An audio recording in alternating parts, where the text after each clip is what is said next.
चल रही है और उस पर हम डिटेल से बताए हैं। आप जाकर वहाँ पर प्ले स्टोर पर वॉच करें, सारी क्लास का ज़्यादा अध्ययन करें। और आज का जो विषय है वो है पार्ट 1 और पार्ट 2, यानी भाग 1 और 2 के वो सभी क्वेश्चन विद थ्योरी जैसे चलते हैं। लेकिन थ्योरी में पढ़ा चुका हूँ, वो अलग प्रकार की थ्योरी है और ये थ्योरी अलग प्रकार की है। ये किस प्रकार के वो आपके सामने है। इसमें क्वेश्चन है, भारत के संविधान के किस भाग में हम नागरिकता से संबंधित प्रावधानों को पाते हैं। तो भाग 1 में हमने संघ और राज्य बताए, दूसरे में है हमारे नागरिकता। तो इसमें बात की गई है नागरिकता, तो भाग 2 हो जाएगा जो कि 5 से 11 तक दी गई है। नागरिकता को 5 से 11 तक बताया गया है।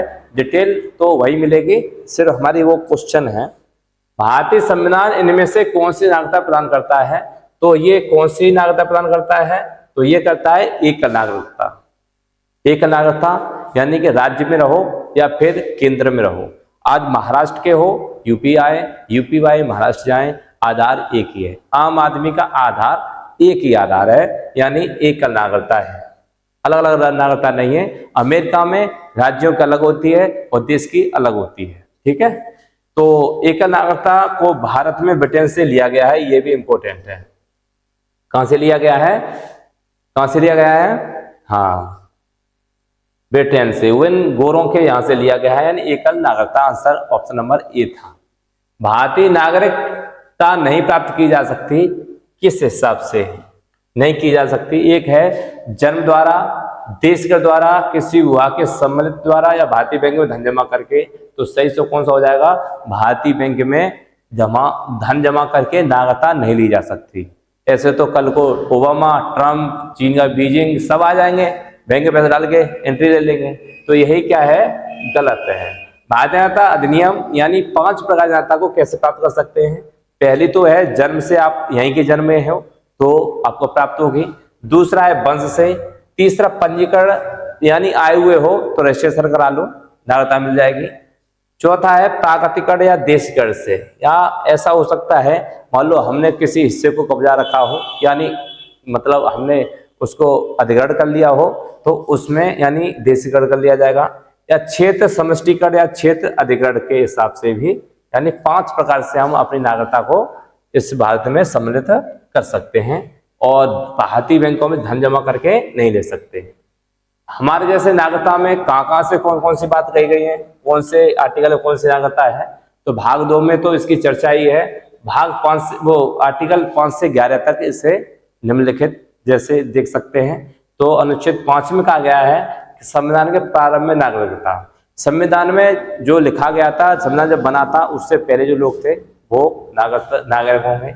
6 में लिखा गया है पाकिस्तान से भारत आए लोगों के लिए नागरिकता, जो आजादी गणतंत्र होने से पहले भारत में आ गए थे, बंटवारे के बाद जो आजाद मतलब गणतंत्र हमारा 26 जनवरी था उससे पहले आ गए थे, उनके लिए। 7 में है भारत से पाकिस्तान गए हुए लोगों के लिए नागरिकता, जो भारत से पाकिस्तान चले गए और फिर से रिटर्न मार गए उनके लिए नागरिकता।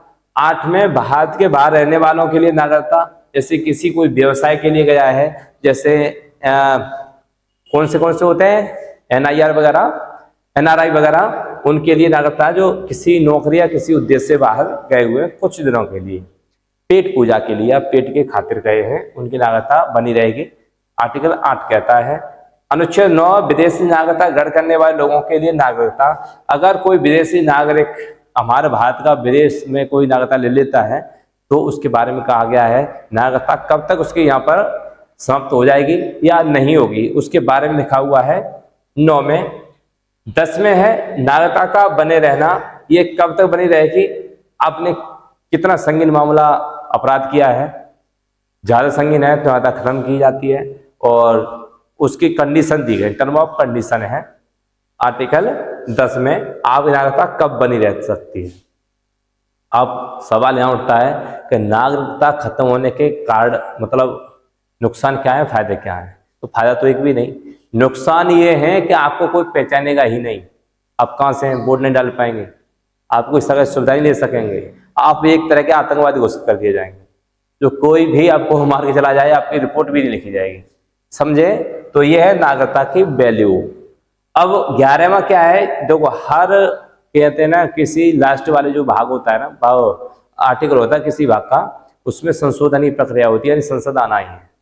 जैसे मैंने मूल अधिकार पढ़ाए तो उसमें आर्टिकल 32 देखोगे तो वहां पर सबका निचोड़ है, कुछ नया बात बने सुप्रीम कोर्ट चले जाओ, 5 रटे थे। ऐसे ही नागरिकता की बात करें तो 11वां अंतिम था, 11 में आपका बदल दो, ये इसमें जो भी लिखा हुआ है उसको आप बदल सकते हैं। संशोधन नागरिकता पर नियम बनाने की शक्ति है, और ये 2019 में बदलाव भी हुए, ठीक है, NRC वगैरह ये बहुत सारी चीजें बनी, बदलाव भी हुए, तो ये अनुच्छेद 11 में हो सकता है। फिलहाल बढ़ते हैं अगले क्वेश्चन पे। नागरिकता के लोप होने का एक नियम है, लोप होने का SSC 2019 लोप कब हो सकती है? तो परिवार से बिछड़ जाने पर, देशद्रोह का अपराध सिद्ध होने पर, या भ्रमण के लिए विदेश जाने पर, या शिक्षा के लिए विदेश जाने पर। कब? तो सही आंसर हो जाएगा देशद्रोह का अपराध सिद्ध होने पर। आदमी बिछड़ जाए तो उनका नागरिकता हटा दोगे? नहीं, ये सही बात है, नहीं हटाओगे, इस क्वेश्चन के हिसाब से ये गलत है। भ्रमण के लिए विदेश जाने पर, अरे भाई भ्रमण के लिए गए हो, बाहर थोड़ी छोड़ दोगे। शिक्षा के लिए गए हो, बाहर थोड़ी छोड़ दोगे। लेकिन देशद्रोह का अपराध है, सिद्ध हो गया, तो आप नागरिकता छोड़नी पड़ेगी, इसीलिए यही सही है। संविधान के भाग 2 की बात हो रही है। 5 तरीके से मैंने जैसे कि बताया, आप त्याग सकते हैं, स्वेच्छा से आप जा सकते हैं कहीं कि हमें भारत का नागरिक नहीं रहना, तो आपको कोई रोकेगा भी नहीं, चले जाओ। विदेशी नागरिकता ग्रहण करने से, आप विदेशी नागरिकता ग्रहण कर ही लिए और भारत से मुक्ति पाना चाहते हैं, पा सकते हो आराम से। सोनिया मिर्जा वगैरह बहुत से लोग चले गए। वंचितता के हिसाब से भारत खुद आपको धक्का मार के निकाल दे, तो उससे कहते हैं वंचितता, ठीक है। ये है नागरिकता छोड़ने के तरीके। भारत में नागरिकता की इनमें से विशेषताओं में से कौन सी बात सही है? तो सही आंसर आपका टिक लगा हुआ है। पहला लिखा है राज्यता राष्ट्र की दोहरी नागरिकता, ये तो है ही नहीं। राज्य की एकल नागरिकता है, गलत। देश की एकल नागरिकता है, राष्ट्र की। संपूर्ण भारतीय एकल नागरिकता है, ये बात सही है। भारत और अन्य देश की दोहरी नागरिकता है, गलत। संविधान द्वारा नागरिकों को प्रदत्त विशेषाधिकार अनुच्छेद 15, 16, 19, 29 और 30 के अंतर्गत प्राप्त मौलिकाधिकार हैं, बाद बाकी सबको है। मतदान का अधिकार होता है, चुनाव लड़ने का अधिकार होता है, प्रमुख पदों जैसे राष्ट्रपति, उपराष्ट्रपति आदि की योग्यता का अधिकार होता है, आपका नागरिकता है तो, ठीक है। इसके अतिरिक्त मूल कर्तव्य का भी निर्वहन करना भी इसी नागरिक को ही है। विदेशियों को क्या पड़ी है तुम्हारे देश के बारे में? अगला क्वेश्चन है, भारत में एकल नागरिकता की अवधारणा अपनाई गई थी, कहां से? तो ये सीधी सी बात है, लाल में लिखा हुआ है, हाईलाइट है। कहां से? इंग्लैंड से। पहले बता दिए थे हम, इंग्लैंड से। वही गोरे, उनको हमने बहुत फॉलो किया, अभी आज भी कर रहे हैं। एक व्यक्ति नागरिकता के अधिकार कैसे खो सकता है? एक कारण हो सकता है, तो इनमें से कई कारण हैं, इसमें से सही आंसर देखते हैं। एक व्यक्ति किसी दूसरे देश में 2 महीने के लिए चला जाता है, क्या आप उसकी नागरिकता खत्म कर देंगे? बोलो नहीं, तो ये गलत है। एक व्यक्ति दूसरे राज्य की नागरिकता ले लेता है, बोलो, चलो तीसरा पढ़ लें। एक व्यक्ति राज्य के लिए कर्तव्य का प्रदर्शन नहीं करता, मतलब कर्तव्य का प्रदर्शन नहीं करता, इसका देशद्रोह थोड़ा नहीं है वो। चलो, एक व्यक्ति बहुराष्ट्रीय कंपनी में काम करता है, तो सही आंसर इसमें से आपको कौन सा लगा? मेरे हिसाब से बी है, क्योंकि दूसरे राज्य की नागरिकता ले लेता है तो इसकी यहाँ की जरूरत नहीं है, विशेष तौर पर उसको हटाया जा सकता है। नागरिकता प्राप्त करने के लिए शर्तें निर्धारित करने वाला सक्षम निकाय कौन सा है? SSC, CHSL, ये क्वेश्चन रिपीट होते रहते हैं, उनको पढ़ना ही ठीक नहीं। तो सक्षम पूछा निकाय कौन सा है, तो वही होगा संसद। उसमें बैठते हैं सारे चुनिंदे परिंदे जितने भी हैं, वो सब वही संसद में बैठते हैं, तो वही बनाएंगे नागरिकता के बारे में। तो भारतीय संसद भारतीय नागरिकता हासिल करने के लिए शर्तें तय करती है। संविधान का अनुच्छेद 11 ये चिल्ला कर कहता है, अगर कोई गड़बड़ी आई हुई गलतियां हैं तो महोदय इसे माफ करें, हम 11 में इसे बदल देंगे, ठीक है। आगे, निम्न में से कौन सा नागरिकता के अर्जन हेतु शर्तों का नियम करने के लिए सक्षम है? चुनाव आयोग, अरे वो तो सब मामूली सी बातें। संसद जितनी पावर किसी में नहीं है। पावर चाहे वहां पर पढ़ा लिखा हो चाहे अनपढ़ हो, कोई भी, सब उसमें शामिल है। अच्छे से अच्छे पढ़े लिखे, अच्छे से अच्छे अंगूठा छाप है। जनता का मन है, जिसे चुना जाए उसे संसद में बैठा दें, ये संसद है। किस देश में दोहरी नागरिकता का सिद्धांत स्वीकार किया गया? तो वह अमेरिका। जैसे मैंने पहले ही बता दिया था, अमेरिका में 2 प्रकार की नागरिकता है, वो न्यूयॉर्क वाले यहाँ पर आएंगे तो वो अपने हिसाब से लेके आएंगे और अमेरिका से अलग बनानी पड़ती है उनको। किस अनुच्छेद के तहत विदेशी नागरिकता ग्रहण करने वाले व्यक्तियों की भारतीय नागरिकता समाप्त कर दी गई? तो अनुच्छेद 9, विदेशी नागरिक ग्रहण करने पर भारत की नागरिकता समाप्त हो जाती है, आर्टिकल 9 कहता है, जैसे कि मैंने शुरुआत में आपको बता दिया था। और अधिक जानकारी से आपको देखना है तो आप हमारी प्लेलिस्ट पर जाएं और अच्छे से बढ़िया से देखें। संविधान के किस अनुच्छेद के तहत संसद को नागरिकता पर कानून बनाने की शक्ति दी गई है? तो अनुच्छेद 11, जैसे हम बताए थे, सब वहीं बैठे हैं चुनिंदा। भारत का एक नागरिक अपनी नागरिकता खो देगा, कब खो देगा? तो वो खो देगा पहली बात तो भारतीय नागरिकता का परित्याग करना चाहे, दूसरी बात ये स्वेच्छा से विदेशी नागरिकता प्राप्त कर ले, भारत की छोड़ दे। दो ही कारण है, तो इससे सही आंसर हो जाएगा 1 और 2, बाद बाकी और नहीं। 3 और 4 जो लिखा है वो नहीं। किसी देश से विवाह करता है तो नहीं छूटेगी, सरकार की आलोचना करता है नहीं छूटेगी, टिप्पणी करना आर्टिकल 19 में लिखा हुआ है, आप बोल सकते हैं लेकिन दायरे में रहकर, ऐसे नहीं कि भारत की गरिमा को कोई नुकसान या वो पहुंचे, आहत हो किसी की आत्मा। नागरिकता अधिनियम 1955 के अंतर्गत पंजीकरण द्वारा भारतीय नागरिकता प्राप्त करने के लिए भारतीय मूल के व्यक्ति को भारत में कितने वर्ष बिताने होंगे? तो सही सी बात है, अगर 1955 अधिनियम के तहत आपको यहाँ पर रहना है तो 7 साल ईमानदारी से आपको यहाँ पर बताने पड़ेंगे, उसके बाद रजिस्ट्रेशन कर दिया जाएगा, आप यहाँ पर नागरिक हो जाएंगे। ठीक है, तो 7 साल कम से कम। भारतीय संविधान में नागरिकता के प्रावधान कब लागू हुए? बहुत इंपॉर्टेंट है। तो ये होते 1955 का अधिनियम था, इसमें सब बाई मिस्टेक हो गया, कुछ गलत हो गया इसमें, ऑप्शन 1955 में लिख देता हूं अपने हाथों से।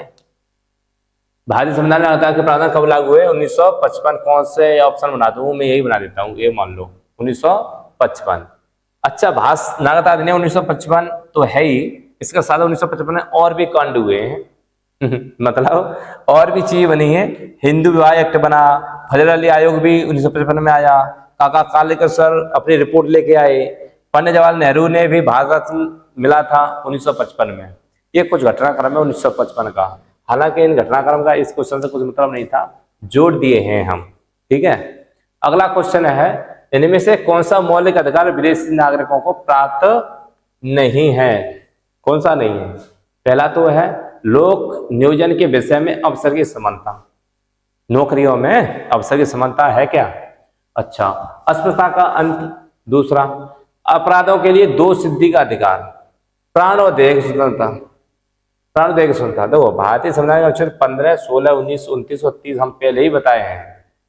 इन्हें उल्लेखित मौलिक अधिकार केवल भारतीय नागरिकों के लिए उपलब्ध हैं और विदेशी नागरिकों के लिए नहीं है। देखो, लोक नियोजन अवसर कहाँ कैसे मिल सकता है? भारतीयों को। ठीक है, तो ये तो सही है। अस्पृश्यता का अंत, चलो ये छोटे बाद में देखते हैं। आर्टिकल 17 आता है ये तो हो गया 15, ठीक है, सॉरी 16, अरे मिट जा भाई, ये हो गया 16। ठीक है, अपराधों में 2 सिद्धि का अधिकार, ये हो गया तुम्हारा, तो आ गया 19, ये नहीं होगा। प्राण देह की स्वतंत्रता 21। अरे ऑप्शन नहीं लिखे हैं, प्राप्त नहीं है, तो सारे तो मिल ही रहे हैं, यही हो गया लोक नियोजन के अवसर पर। मौलिक अधिकार विदेशी को प्राप्त नहीं है, कौन सा नहीं है? तो लोक नियोजन का वाला नहीं है, बाद बाकी तो सब प्राप्त है भाई। 16 में आता है ये अपराधों के 2 सिद्धि है, ये 20 का है, 20 का है, उनको भी वो है। अवसर अंत ये 17 में अनटचेबिलिटी 17, और ये बार प्राण और देह स्वतंत्रता ये 21, ये उनको भी है। 21, 20, 17 ये सब विदेशियों को भी हैं, जबकि 16 में सिर्फ भारतीयों के लिए, यही पूछा गया है, यही पूछा गया है। ठीक है, अगला है, नागरिकता संविधान के किस अनुच्छेद में उल्लेखित है? तो कौन से कह रहे हैं इसमें, कौन सी बड़ी बात है? भारतीय नागरिकता अधिनियम किस वर्ष लागू हुआ? ये भी कौन सी बड़ी बात है? 1955 में। और दूसरा हुआ संशोधन 2019 में, जो तहलका मचा दिया। भारतीय नागरिक अधिनियम के तहत कितने आधारों पर नागरिकता दी जाती है? कौन सी बात है? 5 आधारों पर, वो हम पहले चर्चा कर चुके हैं। भारतीय नागरिकता अधिनियम में कितनी बार संशोधन किया जा चुका है? तो ये इंपोर्टेंट है, देख लो भाई। एक तो अमित शाह जी कर चुके हैं, पहली बार 1955 में हुआ था, कुल मिला के 6 बार संशोधन हो चुका है। पहली बार 1955 बनाया गया, 86 में हुआ, 92 में, 2003, 2005, 15, 19 में तो अमित शाह जी ने कर दिया, नागरिकता संशोधन अधिनियम 2019 का मकसद बांग्लादेश, पाकिस्तान और अफगानिस्तान जैसे देशों से हिंदू, सिख, बौद्ध, ईसाई, पारसी और जैन समुदाय के अवैध प्रवासियों को भारतीय नागरिकता देना था, ताकि उनके आड़ में कोई और भी न चले आए। जिन्होंने मांग की थी इस्लामिक कंट्री हमारी होनी चाहिए, उन्होंने बना लिया अपना इस्लामिक, फिर वो इधर नहीं देखें, इसलिए कहा कि तुम हमारे लोगों को परेशान कर रहे हो, खाए जा रहे हो, हम बुला लेते हैं, इसलिए बनाया गया था। लेकिन यहाँ के कुछ लोगों को बुरा लग गया। खैर कोई बात नहीं, मिशन सफल हुआ। 500 से अधिक रजवाड़ों के भारत में विलय के लिए कौन उत्तरदायी था? तो वल्लभ भाई पटेल। कितना इन राज्यों को एक माला में पिरोने का काम किया वल्लभ भाई पटेल ने। भारतीय संविधान की प्रस्तावना में भारतीय किस रूप में घोषित किया गया है? तो ये क्या गया? संप्रभु, समाजवादी, धर्मनिरपेक्ष और लोकतांत्रिक गणराज्य। ठीक है, तो इसमें किया गया है। तो ये सब अक्षर जिसमें मिलते हैं वही सही है। तो एक सार्वभौम, समाजवादी, धर्मनिरपेक्ष, प्रजातांत्रिक, गणतंत्र। प्रजातंत्र सही हो जाएगा क्योंकि ये प्रजातंत्र की है। ठीक है, लोकतांत्रिक। भाषा के आधार पर राज्यों को पुनर्गठन किस वर्ष में किया गया था? तो सबसे पहले 1956 में आंध्र प्रदेश को अलग किया गया। अच्छा, समिति किसकी थी? तो फजल कौन थे? फजलाल आयोग था शायद। हाँ, 1956 अधिनियम के तहत भाषा के आधार पर 14 राज्यों और 6 केंद्र शासित प्रदेश बनाए गए। अब तो 28 और कितने का आंकड़ा है? 28 और 8 का आंकड़ा है। जैसे संघ और राज्य क्षेत्र की बात करें तो 1 से 4 तक बात कही गई है।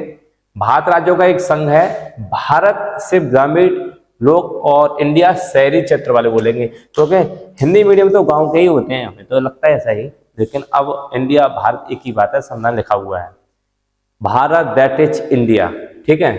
अच्छा, जैसे अनुच्छेद 2 में है भारतीय संघ में नए राज्यों का प्रवेश। जैसे मान लो सिक्किम को 1975 में एक नया राज्य बनाया गया, 36वां संविधान संशोधन था, तो नए राज्यों का भी प्रवेश अनुच्छेद 2 में किया जा सकता है। अनुच्छेद 3 क्या है? तो भारतीय संघ में नए राज्यों का पुनर्निर्माण या निर्माण, भारत के अंदर राज्यों का नया निर्माण। जैसे मान लो उत्तर प्रदेश से उत्तराखंड अलग कर दिए, मध्य प्रदेश से छत्तीसगढ़ अलग कर दिए, बिहार से झारखंड अलग कर दिए, ऐसे ही गुजरात से महाराष्ट्र अलग कर दिए, और ऐसे ही सब राज्यों को काटना किसका काम है? अनुच्छेद 3 का काम है। ठीक है। राज्यों की सीमाओं में परिवर्तन, किसी को छोटा या बड़ा करना, राज्य के नाम पर परिवर्तन करना। उत्तर प्रदेश को यानी उत्तराखंड जब बनाया तो उत्तरांचल नाम था, उसका नाम कर दिया उत्तराखंड। एक राज्य को तोड़कर नया राज्य भी बनाना, ये भी अनुच्छेद 3 में है। 4 क्या करेगा? वही करेगा जो इसे अंत में संसद करता है। 2 और 3 में जो परिवर्तन होंगे वो संविधान संशोधन 368 यानी भाग 20 के तहत नहीं माने जाएंगे, ये भी इंपॉर्टेंट है। बोलो, अब सुनो। एस के धर आयोग आया, 4 सदस्यीय आयोग था, इसके अध्यक्ष थे सुमन कुमार धर, इसलिए इसे नाम दे दिया एस के धर। 10 दिसंबर 1948 को आया था। भाषा के आधार पर राज्यों के गठन को नकार दिया इन्होंने, कहा भाषा के आधार पर राज्यों को नहीं बनाओ, लेकिन बाद में इनकी बात को ठुकरा दिया। राज्यों का गठन प्रशासनिक, भौगोलिक और वित्तीय और विकास सुविधा के आधार पर होना चाहिए, ये इनका मानना था एस के धर आयोग का। में फिर आता है जेवीपी आयोग, यानी जवाहरलाल नेहरू, वल्लभ भाई पटेल और पट्टाभी सीतारमण, जेवीपी, इन तीनों के शॉर्ट फॉर्म है। दिसंबर 1948 को ये अपना आयोग लेके आए। 1 अप्रैल 1949 को इन्होंने पारित किया। भाषा के आधार पर राज्य गठन को नकार दिया इन्होंने भी, क्योंकि भाषा के आधार पर नहीं होगा। फिर आते हैं फजल अली आयोग, 1953 में लाते हैं। 55 में ये एक्टिवेट कर देते हैं अपने आयोग को। अध्यक्ष खुद थे फजल अली, HN कुंजरू यानी हृदयनाथ कुंजरू, KM मणिकर यानी कावालम माधव मणिकर, और आवश्यकता के अनुसार भाषा के आधार पर राज्यों का गठन हो सकता है, और फाइनली यही माना गया। आंध्र प्रदेश फजल अली आयोग की सिफारिश पर अलग कर दिया गया। गठन 1 अक्टूबर 1953 को। भाषा तेलुगु थी आंध्र प्रदेश की। पेटी सियारामल्लू ने 56 दिन की भूख हड़ताल की थी, तेलुगु भाषा के आधार पर राज्य की मांग की थी, और वो खत्म हो गई, इसीलिए आंध्र प्रदेश को अलग कर दिया गया। 1950 में भारतीय क्षेत्रों में वर्ग विभाजन की बात करें तो ब्रिटिश प्रांत 9 थे, देश रियासतें 9 थी, केंद्र द्वारा शासित प्रदेश 10 थे, और अंडमान निकोबार शहर थे। ये था तब का मामला, और उससे संबंधित कुछ क्वेश्चन बने। तो 1956 में राज्यों का पुनर्गठन करने से कितने राज्य बने? तो 1956 में 6 केंद्र शासित बने, और जबकि 14 राज्य थे। ऑप्शन नंबर सी पर लगा दो आंख नीच कर। ठीक है। प्रथम भाषाई राज्य किससे बनाया गया? तो वो था आंध्र प्रदेश। तेलुगु भाषा कौन सी थी? तेलुगु। और वहां पर कोई मर्ग मरा गए थे, आपको अभी तो बताया था, इसलिए उनको भाषा आधार पर बनाना पड़ा। भारत में संघ राज्यों का प्रशासन होता है तो राष्ट्रपति द्वारा होता है, यानी केंद्र शासित प्रदेशों का जो मुखिया लीडर है, कंट्रोल रखने वाला है, वो कौन है? राष्ट्रपति जी हैं। इन शब्दों में कौन से शब्द 42 संविधान संशोधन द्वारा प्रस्तावना में जोड़े गए? तो कौन कौन से जोड़े गए? तो समाजवादी कहीं दिख रहा है, वो जोड़ा गया, समाजवादी, समाजवाद जोड़ा गया, और जोड़ा गया पंथ निरपेक्ष है कहीं, ये गया, यानी 1 और 3, और तीसरा अखंडता, संपूर्ण प्रभुत्व संपन्न, 2 जोड़े गए, 1 और 3, 1 और 3, ये गया ऑप्शन नंबर बी। अखंडता भी जोड़ा गया था, लेकिन अखंडता ऑप्शन में है नहीं। ये पीसीएस 2010 रिपीट होते रहते हैं। भारतीय संविधान के अनुच्छेद 1 में यह घोषणा की गई है कि इंडिया अर्थात भारत है, तो ये किया गया अनुच्छेद 1 में राज्यों का संघ, ऑप्शन नंबर ए। भारतीय संविधान की प्रस्तावना में धर्मनिरपेक्ष व समाज शब्द जोड़े गए थे, तो 42 संविधान संशोधन 1976 में जोड़े गए। इनमें से कौन भारतीय संविधान की प्रस्तावना उल्लेखित नहीं है? तो वो नहीं, सामाजिक न्याय है, आर्थिक न्याय है, राजनीतिक न्याय है, 3 प्रकार के न्याय थे, वो तीनों हैं। चौथा धार्मिक न्याय नहीं है, धर्म के आधार पर न्याय नहीं होगा, ये 3 जोड़े गए थे। जैसे ये थी प्रस्तावना, हम भारत के लोग भारत को एक संपूर्ण प्रभुत्व संपन्न समाजवादी पंथनिरपेक्ष लोकतंत्रात्मक गणराज्य बनाने के लिए उसके समस्त नागरिकों को सामाजिक, आर्थिक और राजनीतिक, कितने न्याय थे? 3 न्याय की बात की गई थी, सामाजिक, आर्थिक और राजनीतिक न्याय, विचार, अभिव्यक्ति, विश्वास, धर्म और उपासना की स्वतंत्रता, प्रतिष्ठा और अवसर की समता प्राप्त कराने के लिए तथा उन सब में व्यक्ति की गरिमा और राष्ट्र की एकल और अखंडता सुनिश्चित करने वाली बंधुता को बढ़ाने के लिए दृढ़ संकल्प होकर अपनी इस संविधान सभा में आज की तारीख नहीं, तब की तारीख 26 नवंबर 1949 में मित्र मार्गशीर्ष शुक्ल सप्तमी सम्मत 2006 विक्रमी को एतत् द्वारा इस संविधान को एक अंगीकृत, अधिनियमित और आत्मसमर्पित करते हैं। यह था। तो 3 प्रकार के न्याय थे, सामाजिक, आर्थिक और राजनीतिक। पूछता यह क्वेश्चन में, इनमें से कौन भारत को धर्मनिरपेक्ष राज्य वर्णित करता है? जो करता है मौलिक का संविधान की प्रस्तावना, सही आंसर हो जाएगा संविधान की प्रस्तावना। ठीक है, चलो शॉर्ट में तो इतना ही मिलता है, डिटेल में तो आपको जाना पड़ेगा हमारी क्लास में। ये थी प्रस्तावना, आप भी पढ़ सकते हैं, गूगल पर अच्छे से मिल जाएगी। कुछ जोड़ा था उसके बाद में ये प्रस्तावना थी। ठीक है, हम भारत के लोग, be the people of India शब्दों का प्रयोग भारतीय संविधान में कहा किया गया है? आपको मालूम है, प्रस्तावना में किया गया है। भारतीय गणतंत्र की 26 से 1950 को संविधान प्रस्तुति वस्तु स्थिति क्या थी जब संविधान लागू किया गया था? तो वो था लोकतंत्र गणतंत्रात्मक, ये था संपूर्ण प्रभुत्व संपन्न समाजवादी धर्मनिरपेक्ष लोकतंत्र गणराज्य, यानी ऑप्शन नंबर डी होगा। भारतीय संविधान का कौन सा भाग संविधान की आत्मा कहा जाता है? तो ये कहा गया था प्रस्तावना को, यानी प्रेमबल। भारतीय संविधान के निर्माताओं का मत इनमें से किसे प्रतिबिंब बताता है? तो ये था उद्देश्य का, यानी प्रेमबल प्रस्तावना। भारतीय संविधान में इनमें से कौन धर्मनिरपेक्ष शब्द का सही भाव व्यक्त करता है? तो होता भारत के अनेक धर्म हैं, या भारतीयों को धार्मिक स्वतंत्रता प्राप्त है, धर्मानुपालन व्यक्ति की इच्छा पर निर्भर है, भारत में राज्यों का कोई धर्म नहीं है, तो सही आंसर हो जाएगा भारत राज्य का कोई भी धर्म नहीं है, धर्म से वो हिंदुस्तानी है। संविधान में हमारे राष्ट्र का उल्लेख किस किस नाम से जाना जाता है? भारत दैट इज इंडिया, यानी भारत तथा इंडिया के नाम से संविधान में है। अगला, संविधान के इनमें से किस प्रावधान के अंतर्गत भारतीय संसद को नया राज्य बनाने का अधिकार है? तो अनुच्छेद 2 में, जैसे कि हम बताए थे, सिक्किम को 1975 में 31 संविधान संशोधन में हमने शामिल किया था। भारत के संविधान के अंतर्गत इनमें से किसको राज्यों की सीमाओं में परिवर्तन करने की शक्ति है? तो वो भी किसकी शक्ति है? अनुच्छेद 3। ठीक है, 3 के तहत हम इसको बांट सकते हैं। संविधान के अनुच्छेद के तहत नए राज्यों का गठन और आर्टिकल 370 के तहत संशोधन नहीं माना जाएगा, वो आर्टिकल 4 से। एक नया राज्य बनाने में संविधान संशोधन के लिए कैसा बहुमत चाहिए? तो वो चाहिए 2/3। कोई नया राज्य में 2/3 लोकसभा के सदस्य कह देंगे, वो माना जाएगा। भारत के एक नया राज्य सृजित करने वाले विधेयक को पास होना अनिवार्य है 2/3 समर्थन के द्वारा, संसद के 2/3 समर्थन होना चाहिए। तो नए राज्य गठन की शक्ति नियत है, तो वो है संसद में। इनमें से कौन एक राज्य नए राज्यों के निर्माण के लिए संविधान को उपबंध नहीं है? तो वो है किसी राज्य को क्षेत्र बढ़ाकर, किसी राज्य का क्षेत्र घटाकर, किसी राज्य का नाम परिवर्तन कर एक राज्य संघ राज्य क्षेत्र शामिल कर सकेगा। मतलब क्या कह रहा है, राज्यों के निर्माण के लिए संविधान उपबंध नहीं है, तो किसी राज्य का नाम परिवर्तन करके, राज्य का क्षेत्र घटाकर, क्षेत्र बढ़ाकर, राज्य संघ राज्य नहीं, डी ऑप्शन। ठीक है, आगे कौन सा कथन नए राज्यों का निर्माण के बारे में सही नहीं है? सही नहीं है मतलब गलत ढूंढना है हमें चारों में। संसद विधि द्वारा एक नए राज्य का निर्माण कर सकती है, राइट, सही बात है। इस प्रकार की विधि में संविधान की पहली अनुसूची और चौथी अनुसूची संशोधन का प्रावधान होगा, सही बात है। इस प्रकार की विधि को अनुच्छेद 367 के प्रयोजनों के लिए संविधान का संशोधन समझा जाएगा, ये गलत है। मैंने कहा था 4 में मना कर दिया था उसने। भारतीय संघात्मक व्यवस्था के संदर्भ में इनमें से कौन सा कथन सही है? देखो अधेरा आ रहा होगा, मैं कल आ रहा हूँ, आई अंडरस्टैंड, मैं समझ रहा हूँ, लेकिन सुबह की वक्त है, लाइट ही तो है, इतना नहीं चमका पाएंगे। ठीक है, भारतीय संघात्मक व्यवस्था के संदर्भ में इनमें से कौन सा कथन सही है? भारतीय संविधान के अंतर्गत राज्यों का संघ से अलग होने का अधिकार नहीं है। अलग होने की मात्र वकालत करने पर व्यक्ति की स्वतंत्रता की शिक्षा मिलेगी, या केवल एक है, या केवल 2 है, या एक और दोनों, या न तो एक नहीं तो 2। यहीं पर हम विराम लेंगे। क्वेश्चन आपके लिए है, कमेंट बॉक्स में अपना हम इंतजार कर रहे हैं, आप आंसर दीजिए। थैंक्स फॉर वॉचिंग, धन्यवाद, फिर मिलेंगे जल्दी।